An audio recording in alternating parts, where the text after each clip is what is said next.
Fala aí, aqui é o Lucas do Responde Aí. Vamos bater um papo sobre elementos de lógica e linguagem matemática? Muito bem, quando a gente está pensando um pouquinho sobre a lógica, sobre como ela funciona, a gente muito pensa, principalmente, em uma coisa que a gente vai ver agora, que se chama proposição. Proposições muito tem a ver com algumas sentenças ou algumas frases que a gente consegue atribuir o valor de verdadeiro ou falso. Nem todas as nossas sentenças, nem todas as nossas frases, a gente vai conseguir atribuir esse valor. Quer ver um exemplo? Observa, por favor, esse exemplo aqui. 2 mais 6 igual a 7. Essa sentença matemática, essa frase, a gente consegue atribuir a ela um valor de verdadeiro ou falso. Óbvio que 2 mais 6 não é igual a 7, vai ser igual a 8. Isso significa dizer que essa sentença aqui que a gente acabou de ver, ela será uma proposição. E não só uma proposição, como ela também será uma proposição que a gente vai dizer que é falsa necessariamente. Beleza? Muito bem. Próximo exemplo. O Lucas é lindo. Embora muita gente ache isso verdade, minha namorada, minha mãe, a gente não consegue dizer se isso é realmente uma proposição ou não. Por quê? Dizer se isso é verdadeiro ou falso, beleza? Por quê? Isso é muito subjetivo, né? Depende do que cada um acha que é lindo ou não. Por isso, a gente diz que isso daqui que a gente está mostrando, essa frase que a gente está atribuindo aqui, não é uma proposição, tá ok? Hoje está quente. Mais uma frasezinha que também a gente não consegue atribuir um valor de verdadeiro ou falso. Até porque a gente não sabe ao bem dizer o que é quente ou frio, por assim dizer, né? Isso depende de uma pessoa ou outra, vai de uma pessoa ou outra, beleza? Então isso também não será uma proposição. Show? Muito bem.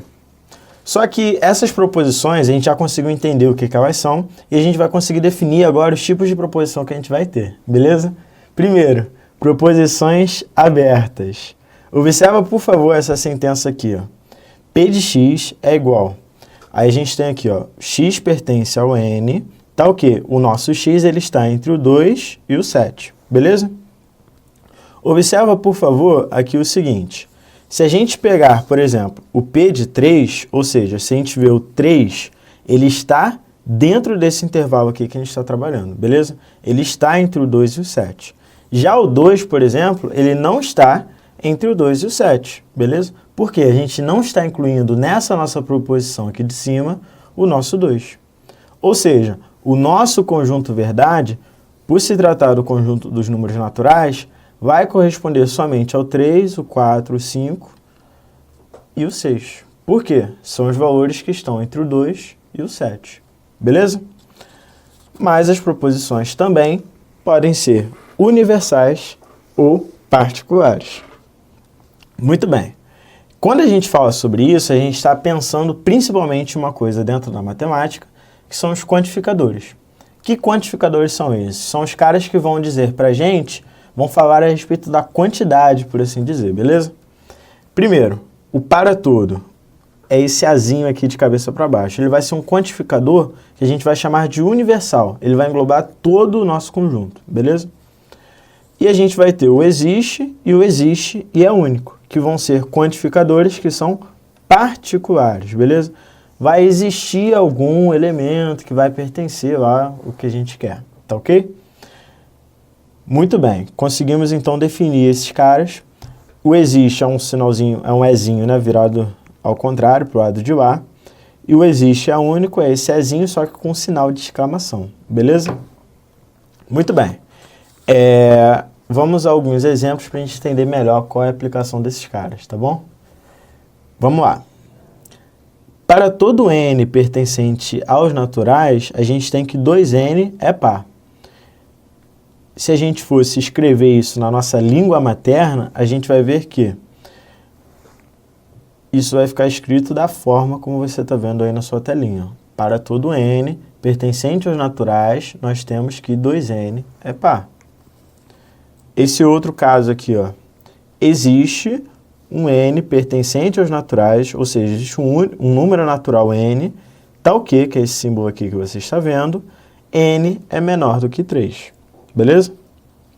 E por último, existe um único natural n, tal que ele é menor do que 1. Show de bola? Muito bem. Vimos exemplos de algumas sentenças, algumas proposições que vão aparecer esses nossos quantificadores. Só que a gente precisa entender quando que a gente vai poder dizer que algo é um exemplo ou um contra-exemplo.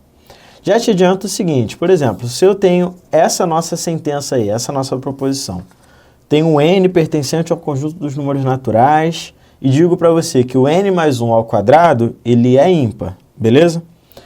Você consegue me dar, por exemplo, me dar algum exemplo em que torne isso daqui verdade?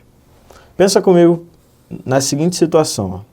Se eu coloco n igual a 2, por exemplo, eu ficaria com 2 mais 1 elevado ao quadrado, ou seja, 3 ao quadrado. E isso é igual a 9. Para esse número aqui, para o n igual a 2, essa minha proposição ela é verdadeira. Então, a gente diz que isso daqui é um exemplo, beleza?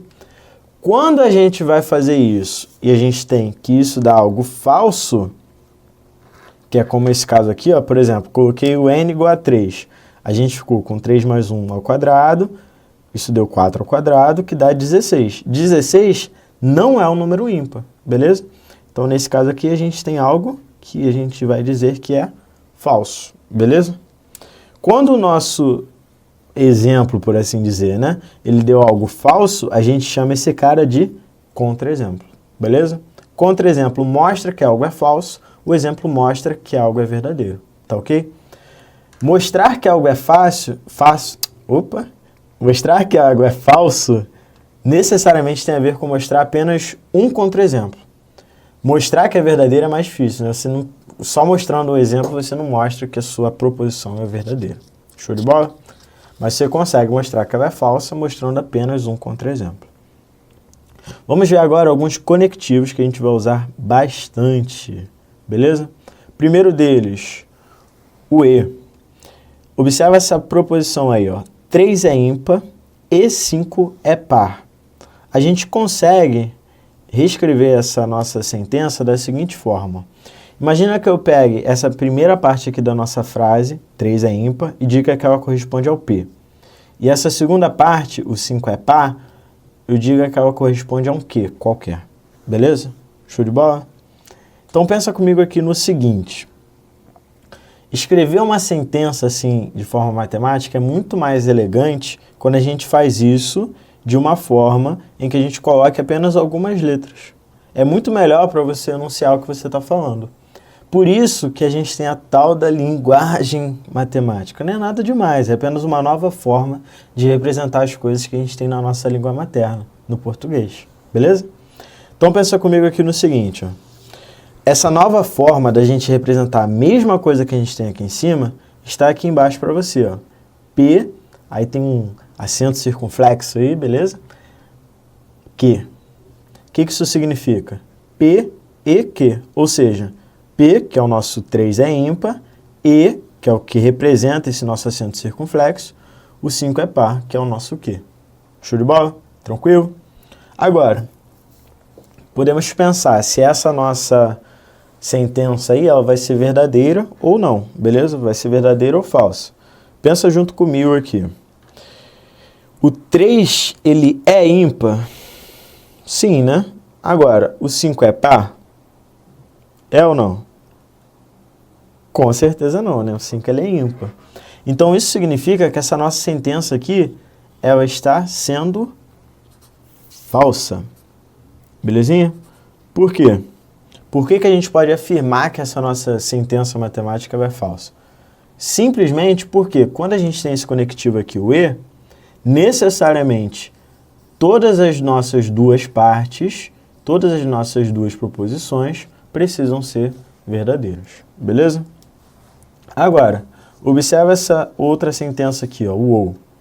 A gente tem 2 é primo e 9 é par. Novamente, podemos escrever com essas duas, transformar em duas proposições, beleza? P e aqui. Agora, o sinal do OU, ele vai corresponder a esse Vzinho aqui, como se fosse o acento circunflexo, só que virado para baixo, beleza? E essa sentença, será que ela vai ser verdadeira ou não? pensa comigo. O 2, ele é primo? Sim, né? Agora, o 9, ele não é par. O 9, ele é ímpar. Mas a gente pode dizer que essa nossa sentença inteira, ela será verdadeira. Por quê?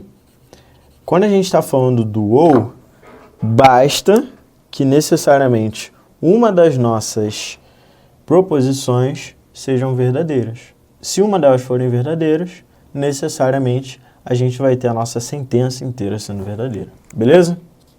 Muito bem. Como é que fica a tabela verdade disso? Tipo, quando que a gente sabe que elas são verdadeiras ou não? Observa comigo o seguinte, ó. O que eu mostrei para vocês? Quando a gente tem o nosso E, a gente só vai ter aquilo sendo verdadeiro necessariamente quando as duas proposições aqui, P e Q, são verdadeiras. Já no OU, a gente só vai ter a nossa proposição sendo falsa quando as duas forem falsas. Se apenas uma delas, se pelo menos uma delas for verdadeira, a gente vai ter a nossa sentença inteira sendo verdadeira. Show de bola? Então, por exemplo, ó, observa aqui essa nossa próxima sentença. Ó. X é divisível por 4 e x é divisível por 7. Denominei o P e o meu Q, beleza? Agora, e se eu quiser negar essa minha sentença? Como que a gente vai fazer isso? Pensa comigo aqui no seguinte, ó. Toda vez que você quiser negar uma sentença que você tem o E, você vai transformar esse E no OU. E o seu P vai ser transformado no não P e o Q transformado no não P. Não Q, desculpa. Beleza? O que isso daqui significa? Na hora de você negar, você vai usar sempre esse sinalzinho aqui, ó. Ou esse sinal, ou você pode usar também um tiozinho que representa o seu não, tá ok? Escrevendo isso na nossa língua materna, no português, aquela sentença aqui de cima negada vai ser x não é divisível por 4 ou x não é divisível por 7. Beleza? Por último, para a gente fechar essa nossa ideia aqui, esse nosso papinho hoje, sentenças com quantificadores. Então, observa aqui comigo, ó. Existe um x pertencente aos inteiros, tal que o x mais 2 é igual a 1. Se eu quisesse negar isso, basta você lembrar do seguinte, o que era existe vira para todo, o que era o tal que vira o temos que é a nossa vírgulazinha, e o que era igual vira um sinalzinho de diferente. Beleza? Me responde aí. Esse vídeo te ajudou? Responde aí.